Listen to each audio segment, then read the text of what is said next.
Hey, aloha, love tribe. Welcome to the show. I have somebody here with me who is on a mission to educate men, women, children, everybody all over the world about Bitcoin. She's a research analyst and an educator. This is Daniela Villalba. Welcome, Daniela. Thank you Go so by Danny. I know you said you like to go by Danny. How's it going? Thank you so much for having me. It's going great. Honestly, I've long admired all the positivity and the great vibes that you bring into the space. Aw. So I'm just honored to be here. Aw, thanks so much. So let's talk about you. How the heck are you in Bitcoin and what's going on? What's your big dream? What's your big mission? How'd you get here?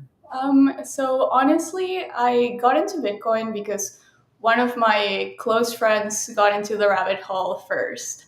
And, my first reaction was to be skeptical. My first reaction was to distrust. And back then, I was a little, honestly, more than anything, just uninformed and a little ignorant. So I thought Bitcoin was only for like the crypto bros and the very savvy financial persons. Like I was kind of scared, and I also saw it as like a way to make just quick money, which in my philosophy was not right. So I came from that completely opposite space that I am right now. Because when I started to really look into how Bitcoin could not work, I Mhm. really started to realize how Bitcoin was already working and how it was already helping a lot of people in the world and all that it could one day be. So after that clicked for me, I really just realized that that's where I want 100% of my energy to be. I now see it as the one thing that can revolutionize everything in the world. So yeah, that's kind of how it started to begin with. But then in university, I joined SAC and Art with the Crypto Club at the University of Victoria. Cool. Okay. Yeah, I say crypto club, but it really works as like Trojan horse for Bitcoin.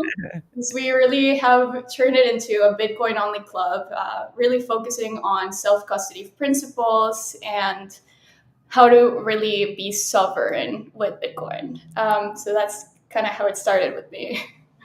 And so what's your like you're a research analyst at Block Rewards. Tell us about that. What does that mean? Yeah, so pretty much what I do is take data that's a little bit big for the regular, the regular person living their life out there, and make it understandable for them. So inflation, maybe like even how to like begin to think about like their future and their time preference. So we really just kind of like simplify like complex topics for your normal person. That's kind of like what I found to do, and it's a great team.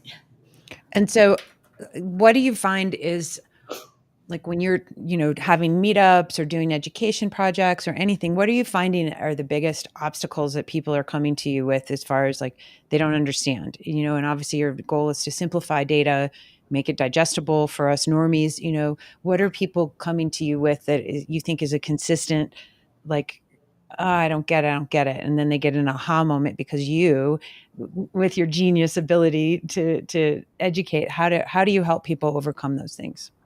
Yeah, so I think there's probably two main issues with it. I think the first one was that early on, media really demonetized, that it made Bitcoin such a negative thing. So Mhm.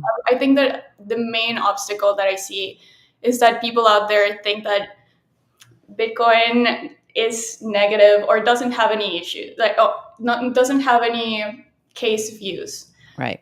So that would be one of the issues that I see. That is like mainly just a lack of education out there and Mhm.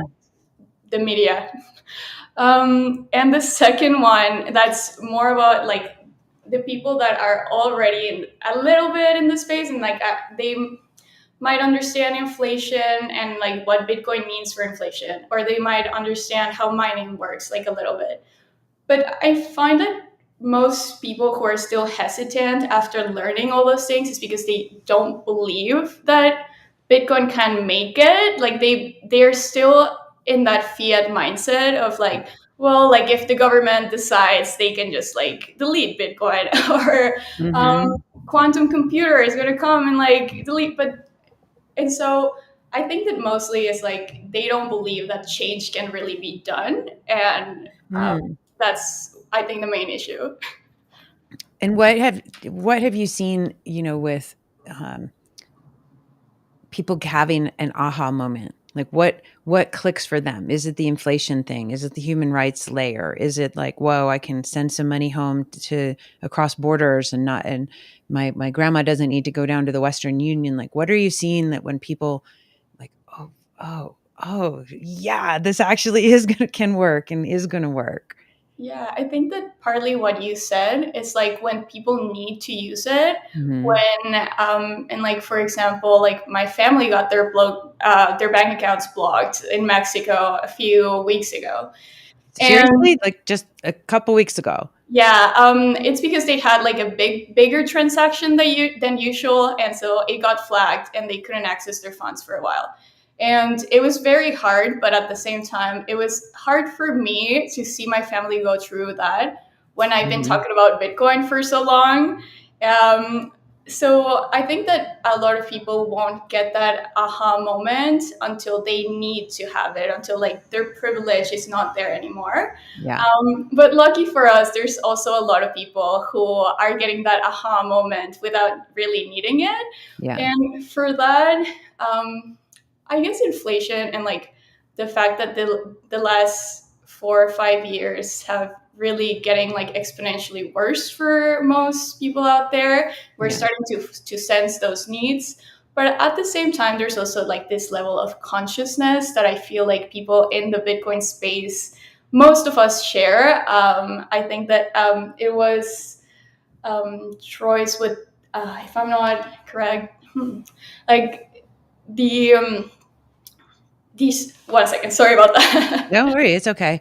No, I agree. I think Bitcoin is conscious money, and we think about that. There's a lot of people out there, and that's one of the reasons why I got more involved in Bitcoin, because I think of the human rights component of it and how it's like, oh my gosh, this base layer of toxic money called fiat that we're building the world on is is is cancerous. It's causing this giant cancer of our souls, our hearts, and everything in the world. And so when you can connect the dots that if you are building society on sludge, toxic poison sludge, you can't ever get to where society really wishes to be, which is in a state of harmony, a state of love, a state of prosperity, a state of freedom, a state of fairness, not equality, because equality is never going to happen. But we need to have people that be able to have equal opportunities at least. And the current financial system doesn't allow that, right?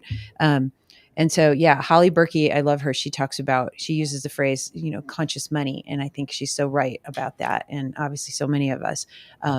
So sorry, I wanted you to get your thought while I was rambling. No, thank you so much. I think that is like exactly what I meant, and it just brought a little back to the Nakamoto project, and it states that like if you are in Bitcoin, the more you research Bitcoin, the more you believe in it, and I think Hmm. that works the same way with like consciousness. The more you practice consciousness, the more you feel it, and so. Yeah, I think that was a good correlation that made me very happy to see there. It's so cool. I know. I think about it, and I like the way when you are practicing your love and your consciousness, the more that you magnetize that toward you. And Uncle Rockstar Dev, he talks about the more that you work on Bitcoin, Bitcoin's working on you, and so it's like, and the more that you're giving to Bitcoin, Bitcoin is giving to you. I know a lot of folks talk about that, and I think it's super important. Hi, Ozan. Um, and so it's fun to get these dots connected with, I think, our spiritual practices, with our love, with our relationships, with societal and cultural implications. I think women are a little bit more on the social layers than, I mean, not that, we're not able to go do math and cryptography and all this stuff, but we're the soft side of things, and so having that opportunity to have both sides of the masculine and feminine come forward and talk about Bitcoin from different lenses, then we can bring more people in, because it's like if we're all talking about, I don't know, the crypto stuff and the finance stuff. I'm like, I feel stupid. I don't belong in this conversation, and I run away and I hide. But when I hear people talking about how Bitcoin is changing their lives, how it's changing their mental and spiritual and physical health, how it's changing the relational experience that they have with each other, now you've got my attention. And I think a lot of us ladies are, and men like this stuff too, but I think, we understand how we operate. So let's talk about what's block rewards. Tell me what is block rewards. I want to know like what you guys are doing over there with Scott. Yeah, so block rewards, we have services that incorporate Bitcoin into your rewards. So whether you Well, want to, incorporate it into your paycheck, for example, or you want to convince your employer to start bringing benefits plans that include Bitcoin in them. So we facilitate all of that here in Canada. Yeah, as well as Scott has his podcast. It's incredible. They just celebrated the 50th episode. I think that's yay, go awesome. Scott. And we also do a lot of like educated content. Yeah. Cool. And where are you seeing most of the use cases where people are like picking up, what you guys are doing? Like where are most people excited about using block rewards? Yeah, I think for here, like in Canada, just because I think Canadians, when they think about Bitcoin, they do think about it like as a savings technology or even an investment. So I think that at least here in Canada, most people are coming from that end of like making their money just work better for them. Yeah, I think that's all. Like that's what block rewards is all about. But there's also it's also very good to see them building a community of Bitcoin and growing that. Yeah. Because I think they're the first ones doing that in Canada. I haven't seen anyone else do it here. And when I first started to get into Bitcoin, I couldn't like reach out there. I just felt so alone. I felt like there was no Bitcoiners in the area, Yeah. and connected with block rewards and all the things that they're doing as well with the meetups and stuff like that really opened the doors for me. And so I'm confident that block rewards is just creating such a good environment for the anyone who's interested in Bitcoin in Canada, pretty much. I love it. And so let's talk about some events that are coming up. So Tristan from Me Premier introduced you to me. So thank you, Tristan. Shout out, brother. And uh and you guys have got a Learning Bitcoin conference coming up in Victoria. You want to tell everybody about that? Yeah, it's really coming up. It's happening so soon. It's September 28th. Yeah, big shout out to Tristan and the Bold Bitcoin Mhm. team for making everything possible. It's been so awesome. So the conference really is a learning conference. Like it's all centered about education. We're very proud about that. Tristan did had the idea while he was at Bitcoin Atlantis, so it is pretty much a Bitcoin conference. We're gonna have many booths. There's QuickBit boutique coming. They have some of the best products in Bitcoin. I'm so excited about them. Nice. There's we're focusing a lot in the panels and in the workshops as well. So yeah, there's going to be a little bit of everything. Okay, let's talk about lightning sparks. This is Yeah, exciting to me. I love the kid zones at any conference. I don't care if it's a Bitcoin conference or business. Like kids need to be at conferences with their families, learning about what mom and dad are learning about. Let's talk about this. yeah. I'm one of the most things I'm very proud about for learning Bitcoin is that the conference really is designed for everyone. It's designed for you to be able to bring your friends and family. So there's really no excuse like, oh, I don't have where to leave my kids. Right. Bring them to Lightning Sparks All Ages Lounge. I am personally very excited about it. I'm definitely going to be going to do a couple rounds there. So yeah, it's uh, Lightning Sparks is a Canadian company that focuses on education for kids about Bitcoin. And it is founded by one of our speakers, Angela Chan, and she is the first teacher in Canada to make Bitcoin education public. So Amazing. super I know excited. It's so cool. I know. I see Lightning Piggy and Free Market Kids. I'm new to Coded Shadows, but I think it's like the more that we can get kids understanding this, like, then guess what? We don't have to uneducate them about fiat. They already know why Bitcoin is better. They're already utilizing Bitcoin, and they get it. And I think educating kids is like, obviously, me Premier Bitcoin and the diploma is, it's so extraordinarily important.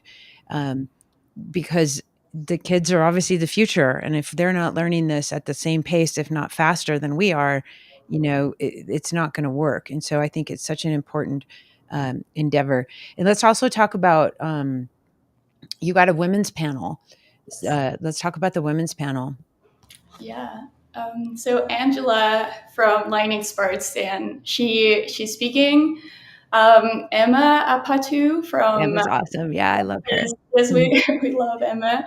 Her and Amanda Wright, who is my personal mentor as well. Nice. So I'm so honored and so excited for the women's panel.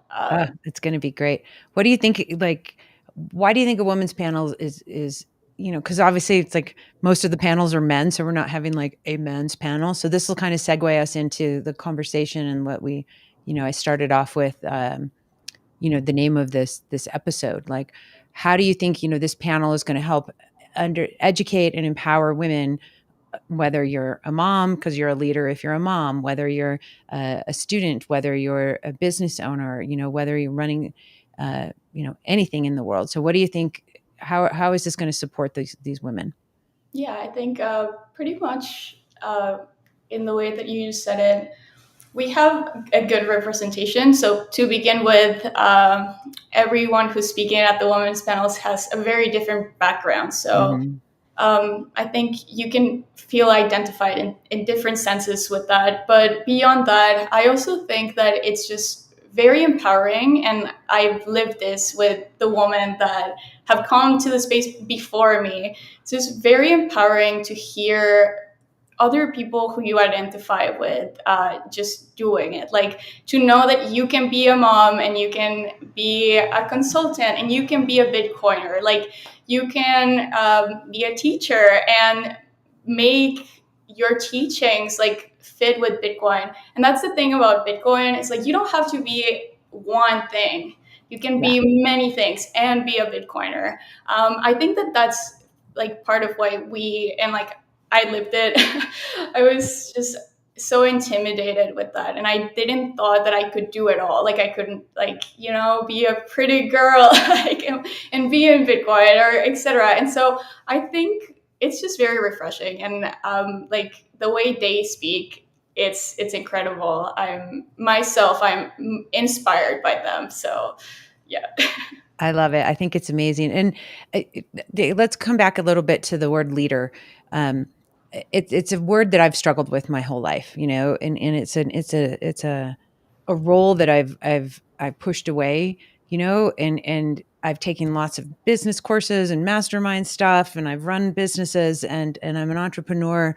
But the minute somebody's like, "Oh, you need to step up in this leadership position," I'm just like, not me, and I'm literally doing therapy about it. Because it's like, why am I pushing that responsibility away? And strangely enough, I did a hypnotherapy session yesterday, and I'm going to tell you something really strange. But when I was 10, my parents got divorced, and I had to grow up really quick and start taking care of my younger brother who was 8. And we got into whatever, go do the dishes, da da da. And he got mad at me and chased me around with a knife. And so my little brother was like trying to kill me, and I had to go find a room that had a door to lock, which was my mom's bedroom. And so I go in there and I'm like panicked, and I'm like trying to call her because she's at work, and he's out there like banging on the door with a knife, like Jack Nicholson in The Shining. I'm like, what the fuck? And I'm like totally scared. Reading. But so there's some old programming for me personally that associates too much responsibility or too much leadership with death, and that's a weird old trick and a pattern. And I wonder for women, like, a lot of us, we have our own leadership roles in our own way, but like, do you resonate with the word leader, and like, do you consider yourself a leader? I hope to be one. And what does it mean to you to be a leader? That's the thing. For me, it really just like is like putting leading by example and like being Mhm. true to yourself. But it is hard to see it that way. I think that's kind of what you're getting at because Yeah.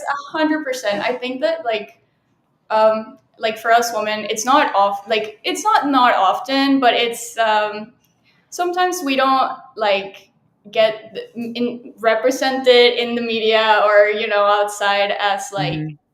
the leaders. And so maybe I wouldn't see it in myself necessarily like that. But leadership doesn't necessarily mean being like the top head of the company or being like the richest person in the world or the person who makes all the decisions. I think that like the definition of a leader has changed for me through time. And I think that now in Bitcoin, because for me like the leaders in the space are the people who are embodying what they like are representing. Mhm. That's what for me is being a leader right now. So Yeah, and I feel like, have you heard the phrase servant leader? no, actually And no. so that's like a management philosophy, and so, Okay. um, our job as leaders, if we embody the servant leader mentality, it's like we're not it's bottom up leadership. Like our job is to keep raising our team and our community and the folks around us up from us being the wind beneath their wings versus top down, do what I say kind of thing. And so I think it's a very powerful way to lead, is like leading from behind, leading from the bottom, and pushing your Yes. team and your community forward. So I think that's a very, very important distinction. Um, I also wonder about, um, in business, obviously, we've got obviously all this inflation. I see Seb is going to be speaking, who I love so much, and the hidden cost of money was great, and I love how Seb addresses, what's going on in the family systems and why this inflation is tearing us apart. Not just, oh, I can't pay the rent this month or whatever, but it's like now we've got two, three, four jobs that are needed to be held to support a family, which means mom and dad aren't home, which means the kids are latchkey kids and stuff. And so, I think Bitcoin is addressing, hopefully, what is pushing the women to have to go be so masculine out there in the workplace, And so it's like, especially when we're raising a family, like I took, 15 years, 16 years off of my career so I could be a stay-at-home mom. And I wasn't going to have kids unless I knew that that was 100% my option, because I was just like, I don't need to go have kids and be like my mom, which I was hardly saw her after divorce. So inflation is obviously tearing families apart. It's creating mental health issues. It's creating family issues, but it's also creating this hypermasculinization of women, And so it's like, how do we balance being a feminine servant leader and then still being able to go home and, take care of our families and be pretty and soft and gooey and yummy, because that's what women are, and we've had to harden our truth so that we could go fit in and survive, and so what's your experience with that as a young woman, because you're obviously, coming into this new realm of being a career woman, and yeah, just get your perspective. Totally. I love Seb's work. I love that he's referenced him. And Hmm. just a little just representation. He is going to be signing his book at Learning Bitcoin for Yay, anyone good. watching. Um, as for that, I feel very lucky. I truly like I every day in my gratitude journal, it's like I'm so grateful that I found Bitcoin. Like thank you. I feel very lucky and privileged that Bitcoin has allowed me to do exactly that, to like be able to find myself in a professional space, but still take care of myself, and my feminine energy and everything else. Hmm. And I think that's what Bitcoin really is all about, just like giving you the power to decide and like giving in, yeah. So, I love that what you and Seth mentioned about the family structure because it's Hmm. one of the things that I think are the priority today. It's very heartbreaking to see how many younger people are dealing with depression and Yeah. even like drugs and everything. And it really does come from a broken family that comes from broken money. It's all Yeah. related. So hearing people my age, and right now that I'm convincing everybody to come into the event, and most people don't think they're going to have a family, they don't think they're going to own a home, they don't think that like they're going to be able to do what they want for their career. Hmm. And it's heartbreaking. It's especially when it's people that I love believing this, because in my perspective, they're just like self-made lies that people outside like to remind us of, really. They're But paid to remind us of these things. They're incentivized to remind us of scarcity. And, you don't have the right car, you have too many wrinkles, you don't have enough of, your house or your clothes or whatever it is. There's this not enough scarcity mentality that we're being programmed with all the time. And so the nihilism that's coming alongside that from all the generations, right? But certainly the younger generation who the dream of having your own home, the dream of the stability of what that could feel like for you is so far out of reach at this point for many, many people. And so it is leading to these mental and spiritual health breakdowns that hopefully Bitcoin, among many other things, is a tool. It's not just, okay, we fixed the money. It's like, no, now we've got to fix what's going on up here and right here at the same time, and I love that you have a gratitude journal. yes. That's let's talk about that. I want to segue into your daily practice. So let's talk about your daily self-love and self-care and self-empowerment practice. What do you do Yeah, besides journal? everything starts with the gratitude journal. I everything that's the thing. I don't know if it was a coincidence or it just was like the way the energy happened to work, but it all came at around the same time, like Bitcoin and the betterment of my life. Cool. So yeah, to begin with, definitely food and like reading Broken Food as well. It was like very interesting. A complete 365 degrees from there, like Wow. just being mindful about what your interactions and what you feed yourself in, like not Hmm. only food but also like media. Yeah. What's your consumption model? Yeah, Your that's holistic consumption model. Yep. yeah.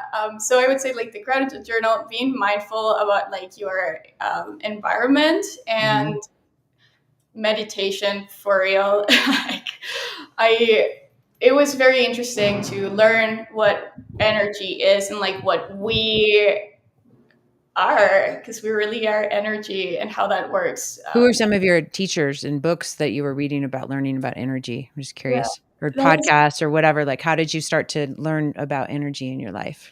well. This is super. The first ever book that I ever read that had anything to do with that was The Power of Now, that a lot of people out there read. Like, Hmm. yeah, that was the start, and it kind of like stayed for a little bit, and then I completely drifted away from that. And then I ended up reading Heal Your Energy. It's like the power of healing your energy. Hmm. And it is all from a quantum perspective. So it's a little Hmm. bit like physics and stuff like that. That's what really grabbed me. And Hmm. recently, I believe it's already been a year, I want to say, maybe a couple months, but Scott Dietl's The Tao of Bitcoin book was what put that whole energy part and Bitcoin together. Awesome. Oh my God. And you get to work with him? That's so cool. No, I was, yeah, Wow. I'm like a big fan.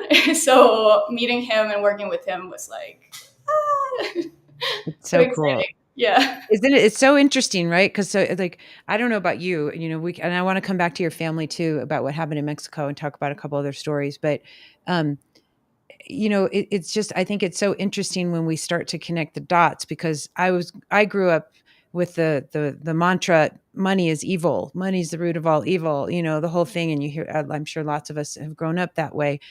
And I really used to be like, oh, and I watched my family fall apart. Um I watched relationships in my family completely disintegrate because of some money arguments that they were having, with my grandmother and my father. And I was just like, you realize you only have one mom, dad, and so you should like figure this out with her. And but because their egos and it was about some stupid money thing, it broke them apart until the day she died, and they never talked again. And I'm just like, oh my God, money must be really awful. Like this is so bad. And so I had this push pull relationship with it. And, and until I started getting into Bitcoin, truly, even though as an entrepreneur, I've run businesses, I've done all this stuff, I never was in right relationship with the energy of money and what is money from that. Do you know who Lynn Twist is? I haven't heard about them. Oh, she's amazing. I'll send you her book, but I think it's Please. called the soul of money is her book, and she talks about um, she's a philanthropist, but she was the same way. She just was in this weird thing, and then she finally got into right relationship with the energy of money, and of course, anything it just started switching because she looked at it from an energetic perspective, right, instead of a um, just the physical component type of thing. And so I think it's really important that we talk about that. So yeah, so working with let's talk about your family. I want to go back to that really quick. Is that okay? Yeah, that's Um, really okay. do you know who Alex Hormozy is? I am sorry. It's okay. Alex, he's he's super big multimillionaire guy, started from nothing, started all these gym launch programs, whatever. Now he's got this, $100 million offer, $100 million leads, etc. He's just crushing it. And so, he buys and helps companies grow.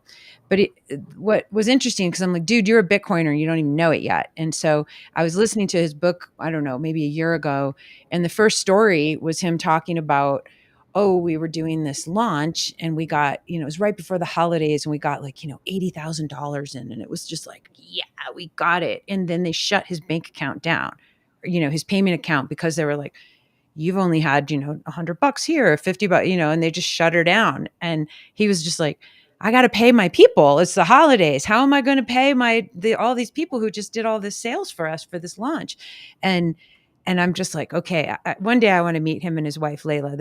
They seem really, really neat, but they're Bitcoiners, because that's the super use case for business owners to know, like, try to have as much of your revenue come in that goes directly to your wallet and you don't have the middleman. So tell us what happened with your family in Mexico and how Yeah, their banks got shut I down. just want to say that they are definitely Bitcoiners. I hope that they know that now, but I if they know. don't and they're listening, you're a Bitcoiner. Yeah, exactly. Um, yeah, so something not so similar, but kind of similar happened with my family. So pretty much they sold one of their properties, and Mm. they had previously, like a month ago, like before this whole thing happened, they had like talked to the bank, and they said like, we're going to have this transaction coming.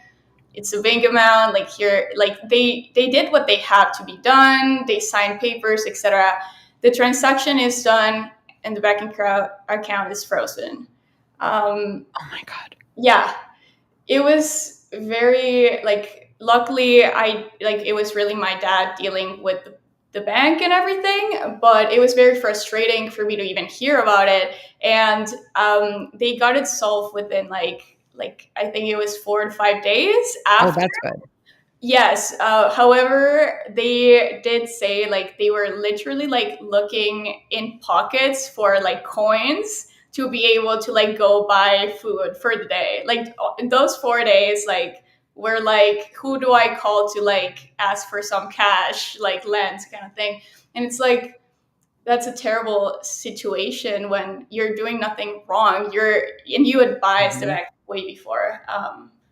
Like I can only imagine if, because even so I think my family is doing pretty well. I can only imagine if it was someone who had a child in a hospital, or who have like someone sick, or an elderly mom who needs the help. Like I think we, even though it's so unfair, we got off quite easy compared to what other people are experiencing in those situations. Yeah, it's terrifying. And you think, like, I want to touch on two things. We'll talk about the truckers protest in Canada, which obviously that whole thing happened up there. So something super similar, obviously, a couple years ago. And when I heard that, I was just like, what do you mean you're shutting bank accounts down for people who donated $50 to these protesters? Like, these people need to go get milk for their kids. You can't shut their bank accounts down with your stupid executive order. So I was like, oh my God, if that's happening in Canada, where else can that happen? Right. And so that was a monstrous, another nail in the coffin for me of like, screw this old system. This is ridiculous. Like, that's not okay to have that much power over somebody's well-being mentally and their food and everything. Oh, the electricity's off. Oops.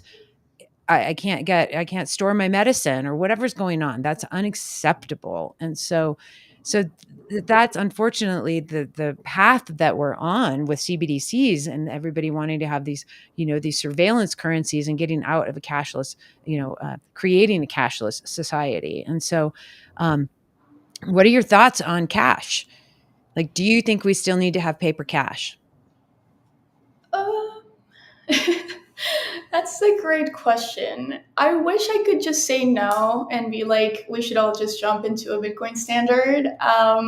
But between cash and CBDCs, I would vote for cash. And if Totally. people don't feel like they're ready to join a Bitcoin standard, I would at least advise them to not touch CBDCs.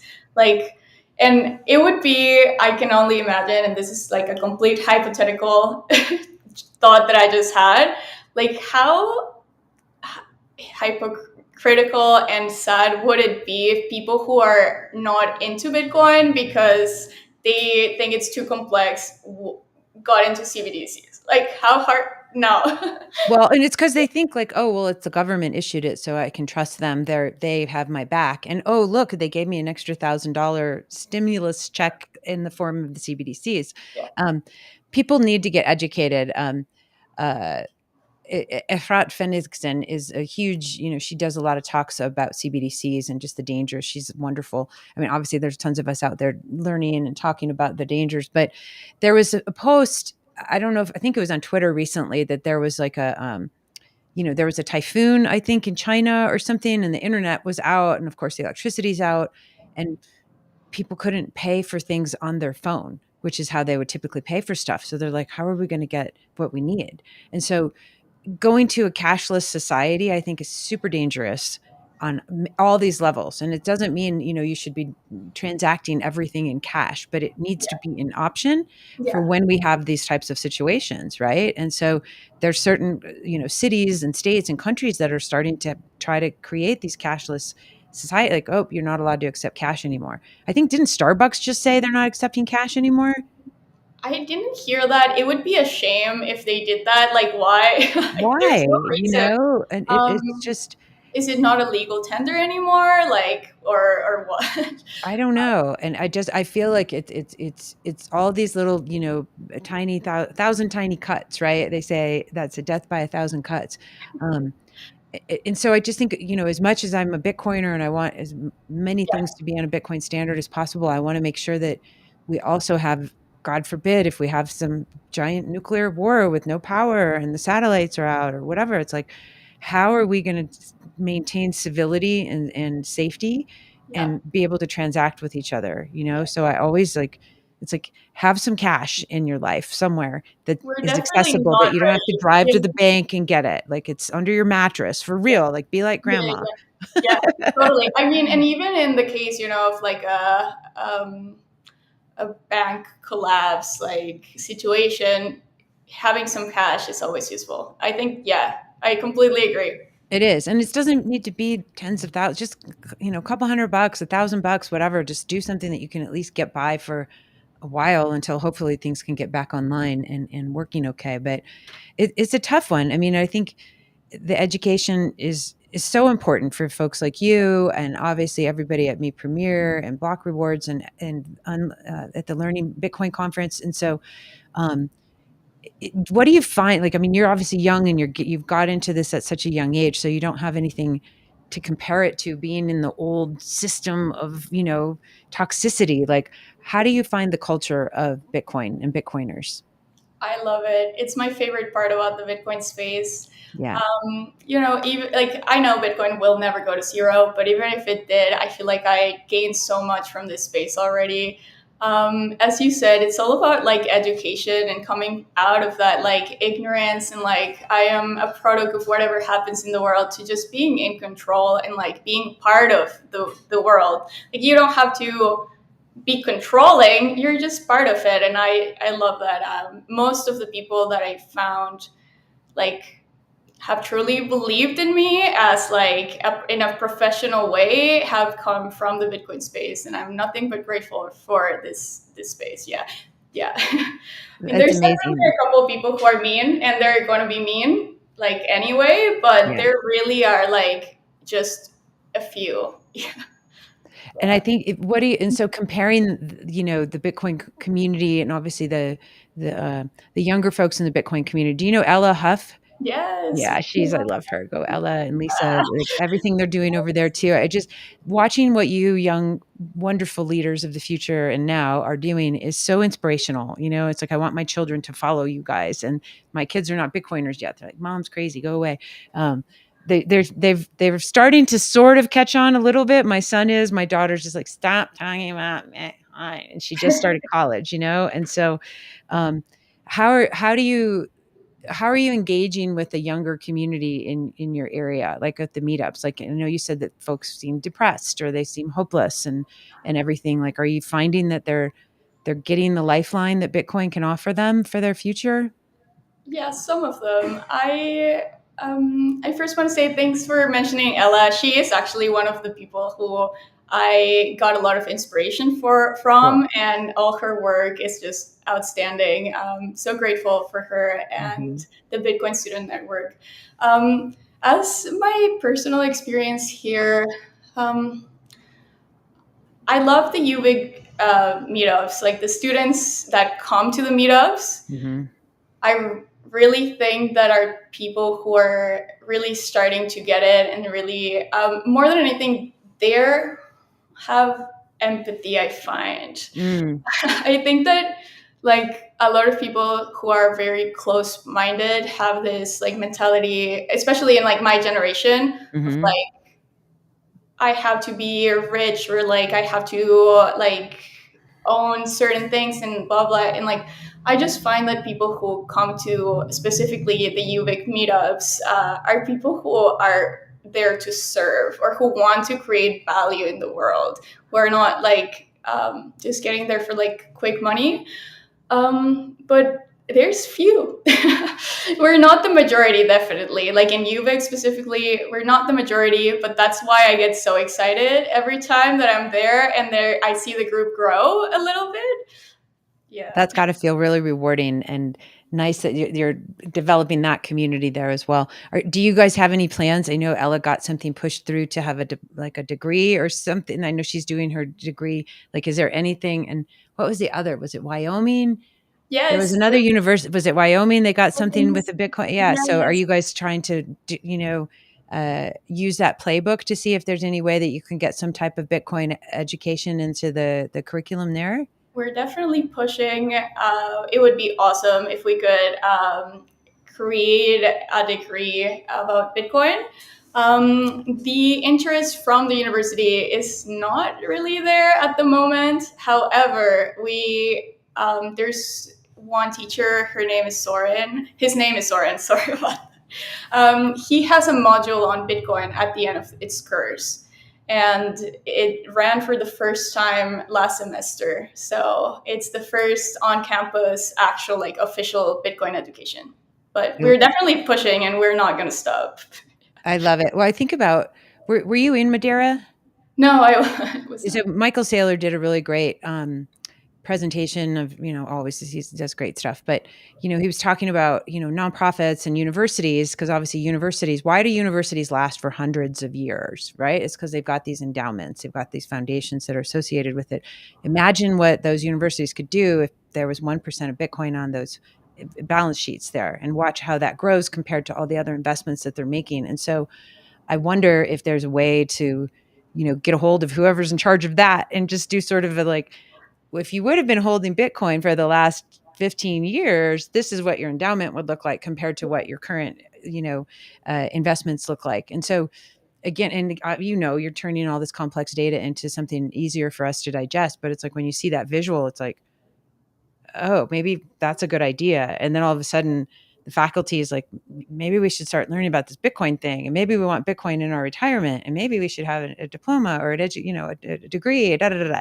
So so it's like whoever's got the most money to gain from Bitcoin is these managers of these the endowments. So maybe that could be a fun It would meeting. be a fun domino effect. Yes, for sure. I'll be stalking who's in that role. Yeah, and I mean, and it's like, look at, um, uh, oh my god, my brain's dying right now. Uh, in Santa Monica, the firefighter, oh come on, my brain is dying. He helped the firefighters get their pension. Don Bay, they're getting the pension funds on for the firefighters, and so now Santa Monica is starting to put it on the city, and and they're doing the whole event. So it's just takes a little bit, and then everybody's like, oh, this is so cool, and then you can start educating the whole faculty and all the people there. So I don't know, I just love what you're doing. I think it's so cool, and I'm so glad. Thanks again, Tristan. Like, Tristan's the best. Yeah, like big shout out to Tristan, and yeah, it's very nice to see like the domino effects of everything, especially considering how Bitcoin really started by everybody being a volunteer. I That's Yeah. like my most exciting part is like how did this like giant thing came to be, and everybody's just working because they're passionate about it. Yeah. It's like this, I call us, just like we're all love warriors, right? We're on this big mission to like make the world a better place. We're like, screw the system. It's not working. Um, and we're, people are waking up, and it's like one by one, we're getting this like tap on the shoulder of let's come forward together, and I know I've never been in an environment, a community, a culture where everybody's like a full on fuck yeah, let's go. It's just like, and it's like we're competitive to the degree that we want to make the whole world better and ourselves better. It's not like, oh, I want to put you down and you suck and I'm going to go up here. It's like, no, how can we get all the boats to rise, with that rising tide? And I've just never, even in the music industry, it's totally not like that. It's super cutthroat, like, get away over here, so I think it is the consciousness. It's the conscious money. It's the energy of this money, I think, that is opening up our spirits and connecting our hearts to each other and connecting us to this vision for the future. And it's tangible. Even though it's digital, it's tangible, and that's why I think, I always talk about, like, the Woodstock generation was amazing, right? Like, they had the freedom and the peace movement and everything, but they didn't have sound money. Imagine if the Woodstock generation had sound money. What could have happened with all of that frustration and that anger against Vietnam and all the injustices that were going on? And I wonder what could have happened then. But so I look at us now, it's like we're the new Woodstock generation, Yeah. and we're the new warriors, we're the new freedom fighters. And I have goosebumps. Um, it's so good. Thank you, Satoshi. Oh.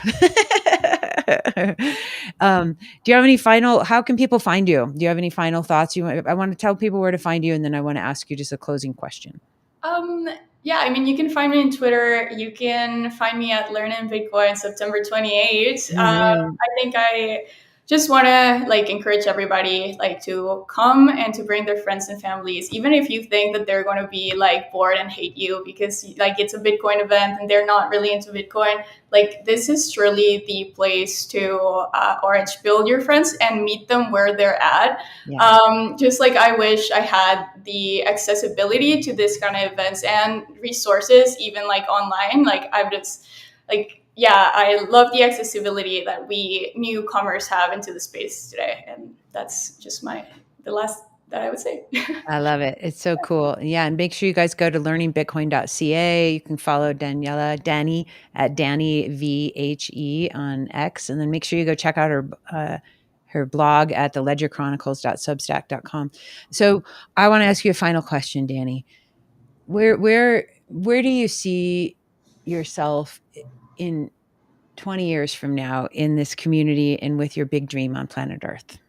Yeah, that's an awesome question because I often think about the 5 to 10 year plan. 20 years from now, that's a long way. I can only hope and like, well, that's not a hope. I'm definitely going to be in the Bitcoin space, but I can only hope to be bringing value to the world with the Bitcoin space. I definitely want to keep on like the education side of it and Mhm. keep onboarding as many people as I can. I know it's frustrating and I definitely get like annoyed sometimes, but it is like what I think my mission in this world is. Yeah. So in 20 years, definitely hope to just keep being this positive about it and having this same excitement when other people are in like coming into the space. Like, yeah. It's awesome. Do you envision it like I mean, because if you think about 20, 30 years ago, the internet was just coming on, and people are like, what's an at symbol or a .com? Like we were all just like, and obviously there was like internet conferences going on. There's no more of those now because everybody uses it. It's ubiquitous. Do you envision in 20 years time that we're going to have Bitcoin be ubiquitous and we don't need to have Bitcoin conferences anymore? I think there's always going to be Bitcoin conferences, at least I hope in my lifetime, even if it's just like, like what is happening in the world now. Like, Yeah. I think it'll just be more about like the whole world, not just Bitcoin, because Bitcoin is going to be everywhere.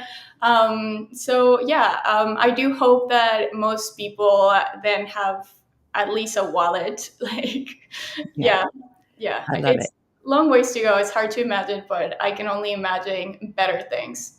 Me too. I know it's like the unimaginable is gonna be there, which my heart is huge and filled with hope, and I always call Bitcoin hope in action. It's not just a philosophy, it's actually the proof of work. It's just something's happening. It's real. Yes, Yeah, totally. I just see it as like the opportunity to rewrite our consciousness kind of thing. Yeah. I love it. Oh my god, this is great. I'm so glad to meet you. This has been amazing. I hope it was good for you, and I hope Oh, awesome. I know I you said am yeah. so grateful. Thank you so much. Totally. Heck yeah. Well, everybody, thank you guys so, so much for tuning in. And make sure you guys go follow Danny and get yourself up to the conference. Even if you can't get there, tell your friends about it up in Canada and make sure that they can go there.